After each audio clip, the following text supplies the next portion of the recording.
à toutes et à tous, merci de nous rejoindre sur Mosaïque Cristal. La campagne de vaccination s'accélère.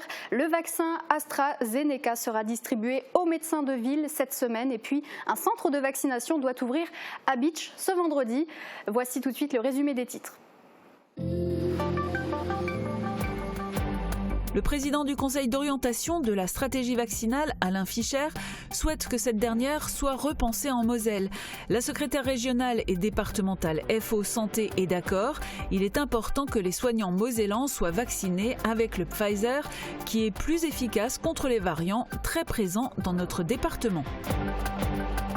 La maison Point Vert doit ouvrir ses portes en avril à Rohrbach-les-Bitches. Le chantier a pris du retard avec la météo défavorable en janvier et février, mais les travaux avancent. Le bâtiment s'étendra sur une surface de 1700 mètres carrés et fera partie de la dernière génération des commerces construits par le groupe Lorca. Depuis 2017, il est possible de payer sa place de parking à Sarreguemines avec un smartphone.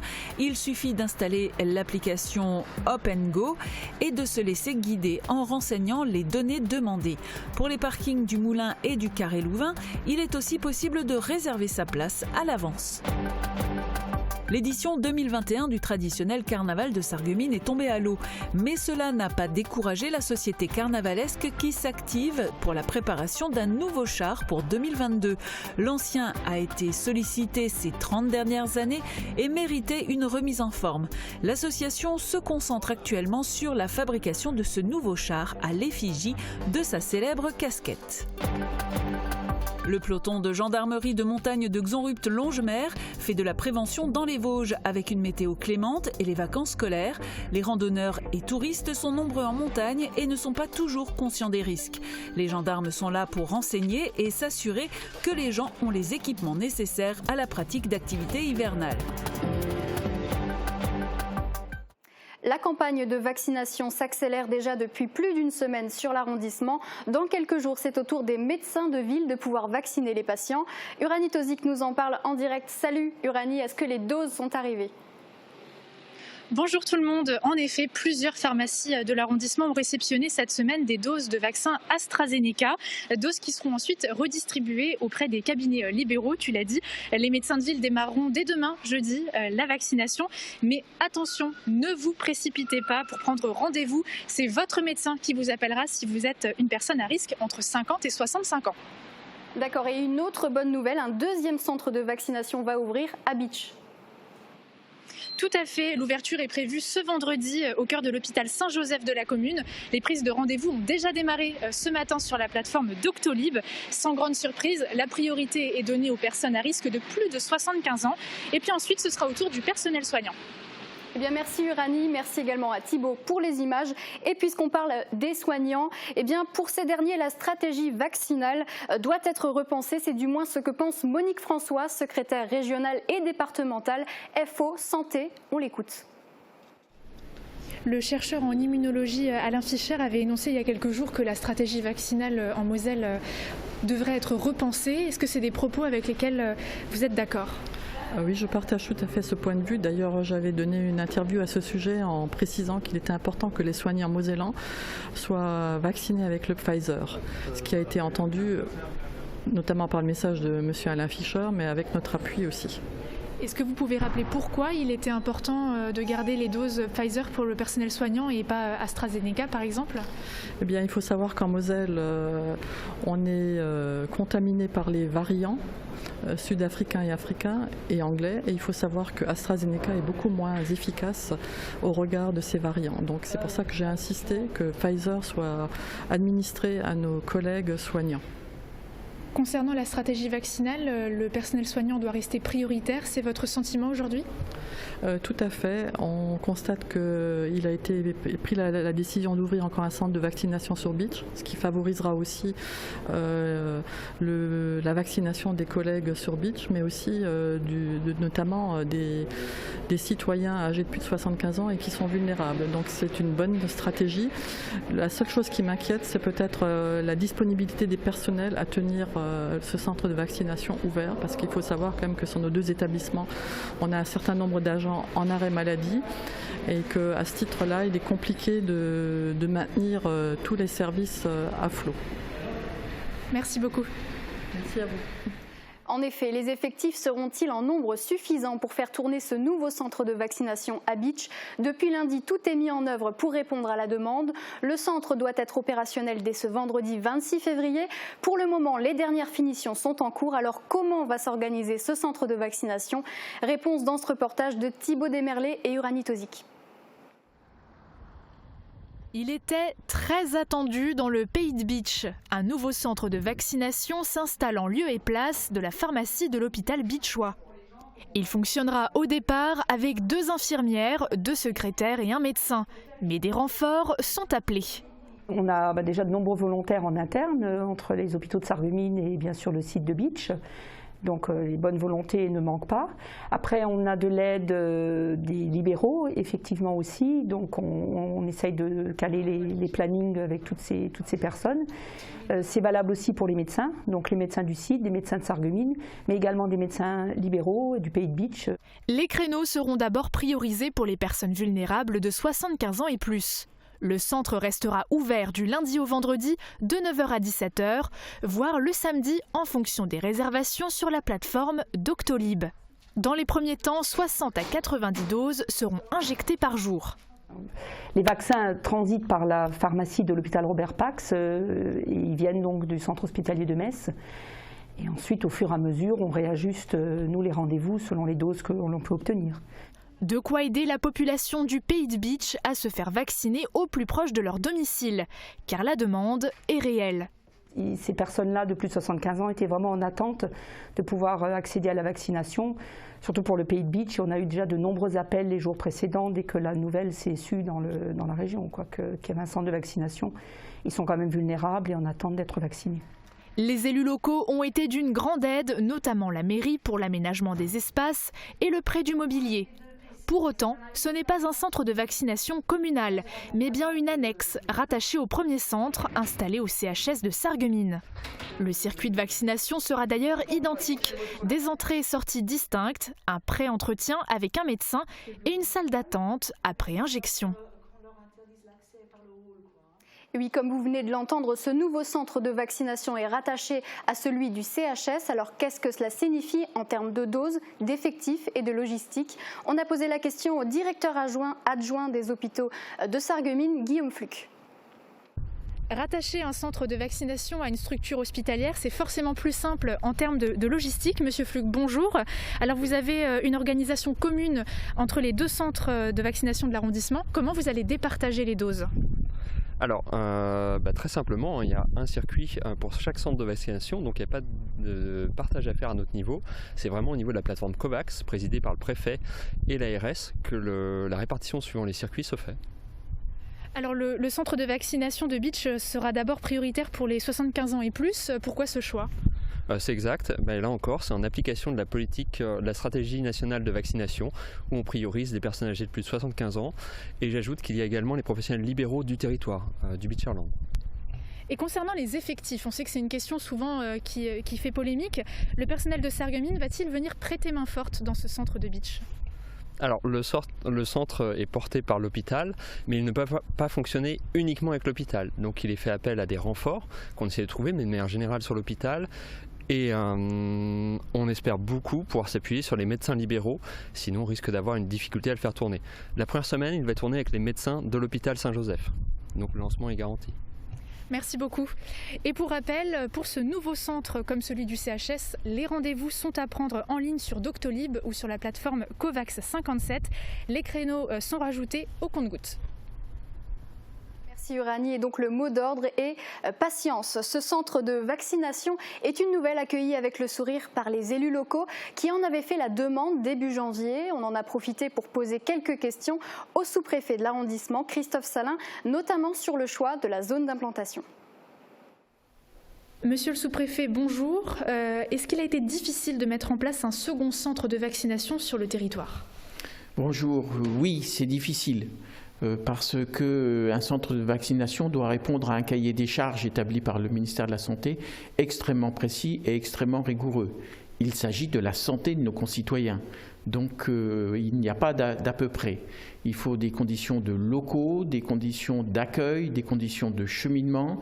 Il faut de l'informatique pour enregistrer toute injection, toute vaccination est tracée, pas seulement pour faire des statistiques, mais pour prendre le second rendez-vous d'injection du vaccin. Donc c'est effectivement compliqué, mais dès que l'opportunité s'est présentée, parce que le ministre de la Santé a accordé 30 000 doses supplémentaires pour le département de la Moselle, eh bien, j'ai senti l'opportunité de se mobiliser pour avoir un nouveau centre de vaccination dans l'arrondissement de Sarreguemines. Beaucoup de maires s'étaient tournés vers vous, s'étaient portés volontaires justement pour accueillir un centre. Comment est-ce que vous avez choisi la zone d'implantation ? Alors, des maires s'étaient manifestés auprès du préfet pour ouvrir un centre de vaccination, mais dans la réflexion collective, sous l'autorité du préfet, c'est d'avoir un équilibre territorial, une bonne répartition des capacités de vaccination. Et dans l'arrondissement de Sarreguemines, compte tenu de sa géographie, compte tenu de ses implantations urbaines et donc des capacités, eh bien, après un centre de vaccination à Sarreguemines, il était logique, à peu près 30 km plus loin, d'avoir un centre de vaccination. Et donc Bitche était prédestiné, mais avec la structure de l'hôpital Saint-Joseph, eh bien, nous avions là un support tout à fait appréciable pour ouvrir ce deuxième centre de vaccination.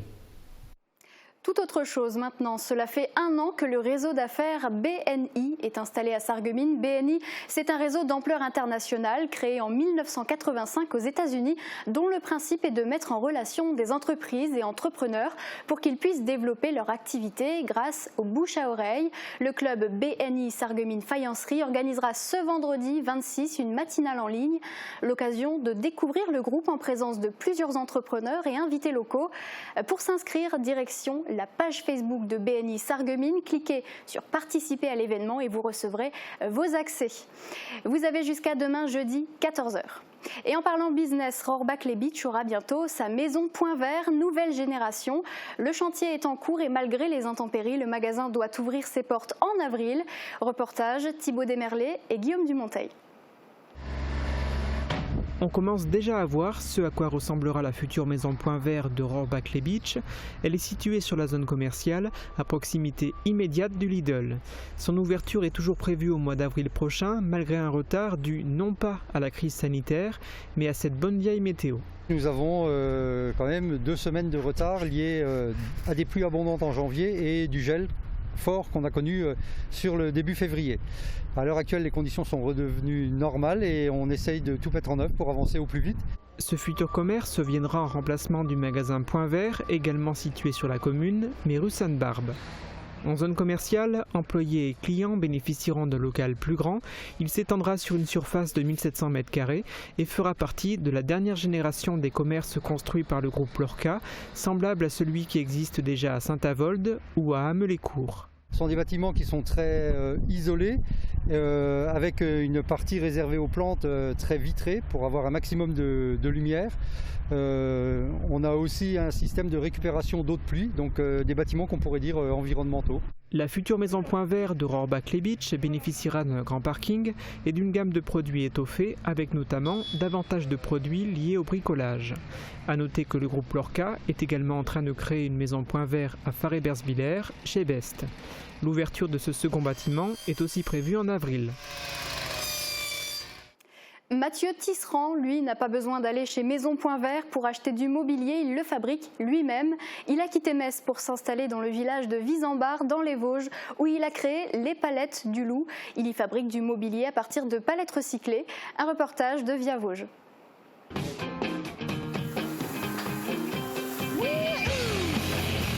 Découvrir les palettes du Loup, c'est entrer dans une tanière inédite, celle que Mathieu Tisserand s'est choisie pour sa reconversion professionnelle. Il y a 1 an, il quittait un emploi confortable de technico-commercial dans une grande entreprise à Metz pour venir se mettre au vert dans les Vosges, dans le village de Visambard, près de Saint-Dié. Son garage est devenu son atelier où il fabrique des meubles et des objets en métal et bois recyclés, design et durable. Un retour aux sources pour ce bricoleur passionné qui possédait un CAP de menuisier menuisier et en autodidacte, a auprès d'un ami ferronnier appris la soudure. C'était viscéral, c'est le besoin de faire quelque chose d'écologique, de plus écologique. De revenir aussi à des sensations manuelles et du coup c'était le but de revenir à quelque chose de plus artisanal en fait. Et comme le loup son animal fétiche, Mathieu Tisserand a retrouvé sa liberté, celle de créer. Dans un esprit éco-responsable, il décide de recycler de simples palettes. Seule condition, ne retenir que le bois aux normes européennes non traitées, donc non toxiques. Des palettes vouées à la destruction, insignifiantes en apparence. Voilà une palette qui a bien vécu. Quand elle va être poncée, toute cette bande noire va ressortir plus fortement. Les clous qui sont un petit peu rouillés vont être repolis également. Donc on a vraiment pour chaque lame de palette un dessin différent en fait. L'artisan chine aussi de vieux casiers métalliques lors de fermeture d'usine. De ses mains ensuite il sublime le bois et le métal. Signe de la patte du loup des créations originales comme cette future armoire de salle de bain. Les parties bois en bardage, donc en bardage palette en fait, la petite porte en bardage palette également. Et les portes de casier d'usine qu'on va retrouver ici. Qui viennent juste d'être découpées. Des soudures invisibles, une patine naturelle, du sur-mesure et une finition de qualité ont trouvé leur clientèle.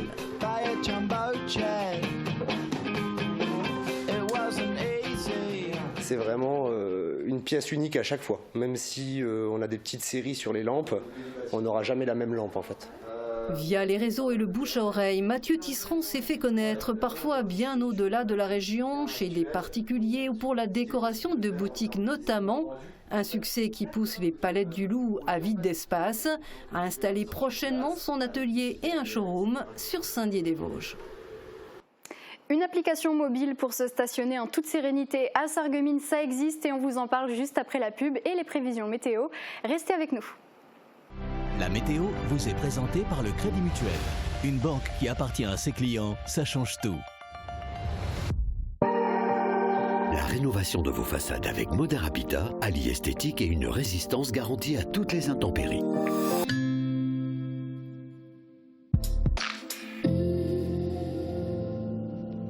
Bonjour à tous, bonne nouvelle côté météo, demain sera une journée encore bien ensoleillée.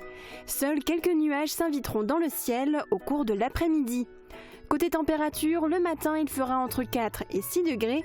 Dans la journée on pourra faire tomber les vestes car le thermomètre grimpera jusqu'à 17 degrés. Demain nous serons le jeudi 25 février, les Roméos seront à l'honneur. Le soleil sera parmi nous de 7h20 à 18h08. Je vous souhaite de passer une très belle journée sur Mosaïque Cristal. Merci d'avoir suivi la météo avec le Crédit Mutuel. Une banque qui appartient à ses clients, ça change tout. Et si les créateurs italiens influençaient l'aménagement de votre maison ? Cuisine, salle de bain, carrelage, Cesa au centre de la Rotonde à Sarreguemines vous propose un vaste choix et un excellent rapport qualité-prix. Je suis appareillée et je comprends difficilement ce que l'on me dit au téléphone. De nombreux appareils auditifs sont maintenant compatibles Bluetooth. Ils peuvent être connectés directement au téléphone portable et vous pouvez profiter de vos appels téléphoniques directement dans les appareils auditifs.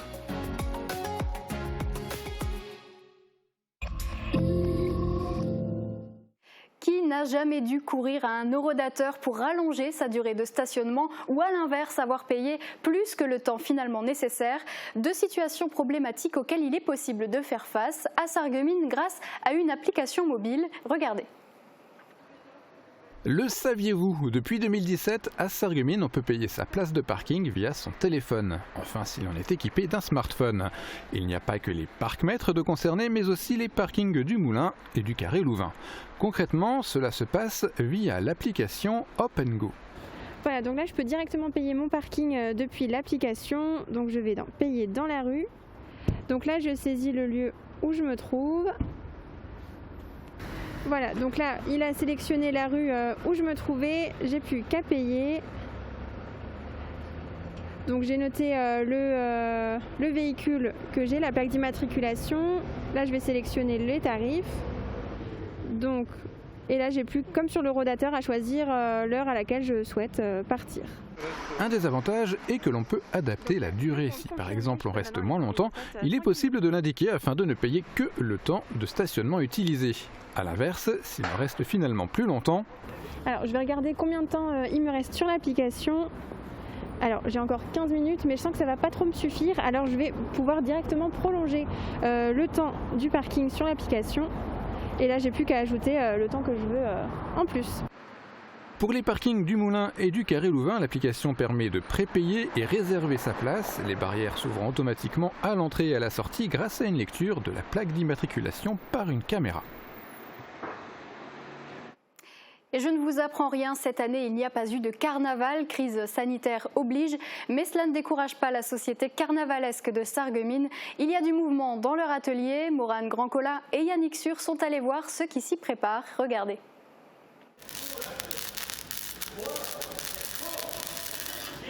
Soudure et menuiserie, que se passe-t-il dans les coulisses de la société carnavalesque de Sarreguemines ?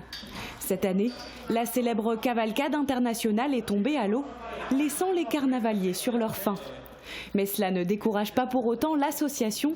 L'heure est à la préparation d'un nouveau char pour l'édition 2022. Alors le thème du char qui est en train d'être fabriqué là, c'est la casquette officielle. Ça va être notre chapeau qu'on porte depuis des années et des années.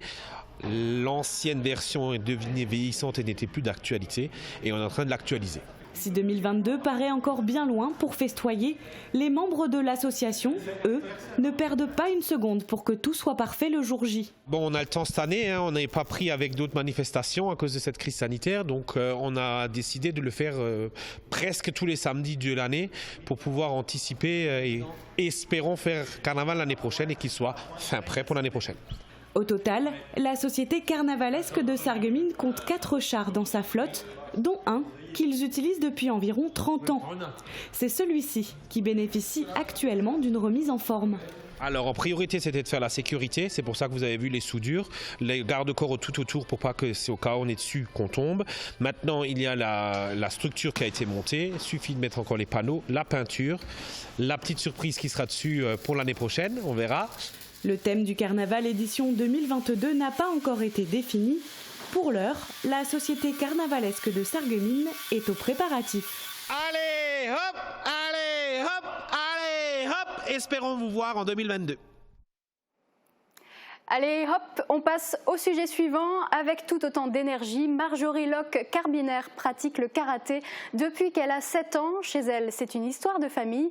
La passion lui a été transmise par ses parents et elle l'a transmise à son tour à ses enfants. À 41 ans, elle ne se lasse pas de porter le kimono. Soucieuse d'apprendre et d'évoluer, elle vient de passer son 6e dan, ce qui fait d'elle une sensei. David Orest l'a rencontrée pour vous dans ce reportage. J'ai commencé le karaté à l'âge de 7 ans. Mes parents étaient éducateurs de karaté et j'ai toujours été avec eux sur les tatamis quand eux ils s'entraînaient étant petite. Et un jour j'ai demandé qu'on m'achète un kimono et de là tout a commencé et ça n'a jamais fini. Marjorie a 41 ans. Elle est professeure de PS à l'institution Sainte-Chrétienne La Salle de Sarreguemines. Passionnée de karaté, elle a passé rapidement ses grades dont le 5e dan à 30 ans. Elle vient juste d'obtenir son 6e dan, 40 ans étant l'âge minimum requis par le grade. Le 6e dan, c'est le Renshu, ça veut dire forger. C'est-à-dire qu'on a forgé les compétences, la maîtrise de toutes les techniques qu'un enseignant lui-même nous a appris. Pour y arriver, elle s'est rendue à Paris et a passé son grade devant 3 jurys experts, 3 jurys pour 3 épreuves. La première, le bunkai, donc l'explication du kata, c'est un enchaînement de mouvements imposés. Ensuite, il y a une partie kyon, où c'est à soi-même en fait, de composer son enchaînement technique à démontrer sur partenaire. Et une dernière partie kumité, c'est des combats. Marjorie entraîne les jeunes du karaté-do Saralbe. Elle veut montrer l'exemple. Ce nouveau titre lui offre aussi une certaine légitimité puisqu'elle est directrice technique régionale de la Ligue Grand Est de karaté. Mes parents ont toujours passé des dan. Mon papa est 7e dan, ma maman 6e dan. Et donc pour moi c'était une chose évidente de m'y présenter. Je pense qu'il faut toujours se remettre en question. Ma ligne de conduite c'est évoluer, apprendre toujours et encore. C'est aussi pour mes élèves. Je ne peux pas leur demander de passer eux-mêmes des grades, que ce soit une ceinture jaune, orange, bleue, et ne pas faire la même chose.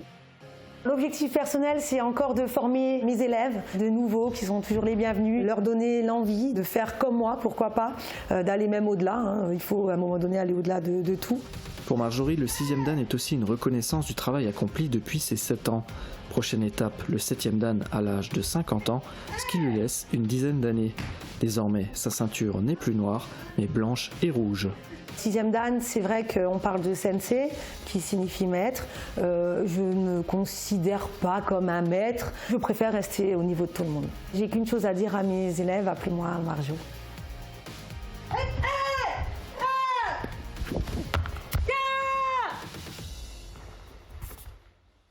Allez, on va s'offrir un grand bol d'air. Le massif des Vosges est très emprunté en ces vacances d'hiver, engendrant une activité en hausse pour le peloton de gendarmerie de montagne de Xonrupt-Longemer. Ils enregistrent 25 interventions depuis début janvier. C'est 2 fois plus que l'an dernier à la même époque. Pour réduire au maximum le risque d'accident, les gendarmes misent sur la prévention. Livia Buchler et Aurélie Colombel. Les images parlent d'elles-mêmes. La route des Crêtes était ce dimanche le lieu de rendez-vous qu'avaient choisi les randonneurs et autres fondeurs pour profiter de la météo très clémente et des vacances scolaires. Un afflux important surveillé de près par une compagnie de gendarmes dédiée au massif, le PGM, peloton de gendarmerie de montagne, qui est donc plus que jamais présent pour prévenir des risques, informer de l'état du massif et donner des conseils aux touristes venus avec plus ou moins de préparation. On a fait attention à la neige qui glisse. On a fait quand même que tout le monde soit bien chaussé avec les guêtres. Aujourd'hui, c'était une belle journée, alors il fallait en profiter. Tout en faisant attention, parce que quand on va arriver sur le Honeck, oui, il y aura plus de congères. Il est beau, on s'est dit avec les enfants ça peut être sympa. Et puis on a cherché sur internet une petite rando famille facile dans le coin. On croise les gendarmes qui nous renseignent. C'est important aussi d'avoir ce petit conseil. Ah ouais, c'est bien, surtout quand on a les enfants. Forte fréquentation touristique due aux vacances scolaires. Donc notre présence, elle est de s'assurer que les gens ont les équipements nécessaires pour pratiquer des activités hivernales et conscience des risques qui sont présents sur le massif actuellement. Cette sensibilisation est importante pour réduire les accidents et donc les interventions des secouristes. L'an passé, les gendarmes en comptaient environ 100, un tiers nécessitant un hélicoptère. Depuis début janvier, le PGM enregistre 25 interventions, 2 fois plus que l'an passé à la même période, dont le récent accident mortel d'un jeune homme de 26 ans pris dans une avalanche. On voulait faire le tour là. Et ben en fait, le tour, ça descend par le chemin qui est un petit peu plus loin à gauche.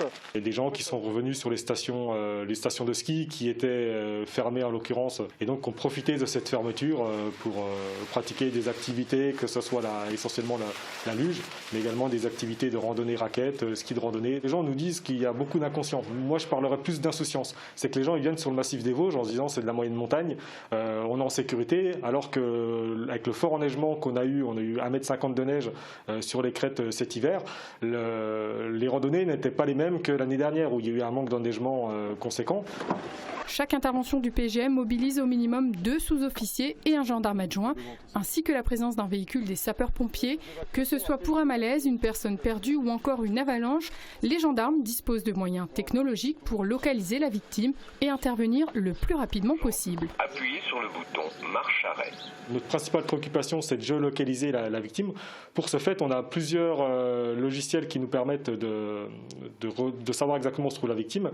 Pour la gendarmerie, on a le système Gendeloc qui nous permet par l'envoi d'un SMS, la personne valide ce SMS et en fait ça nous permet à nous de trouver sur une carte IGN ou à 25 millième d'avoir un point qui va s'afficher nous donnant précisément le lieu où se trouve la victime. Pour intervenir, le PGM de Xonrupt-Longemer compte 7 sous-officiers parmi les 260 gendarmes spécialisés en France. Les secouristes rappellent qu'en cas d'accident en montagne, le numéro d'appel d'urgence reste prioritairement le 112. C'est la fin de ce journal. Nos programmes sont rediffusés pendant 24 heures. Retrouvez-nous aussi sur Facebook et Instagram. Une nouvelle édition demain à midi avec Thibaut Desmerlet. À très vite.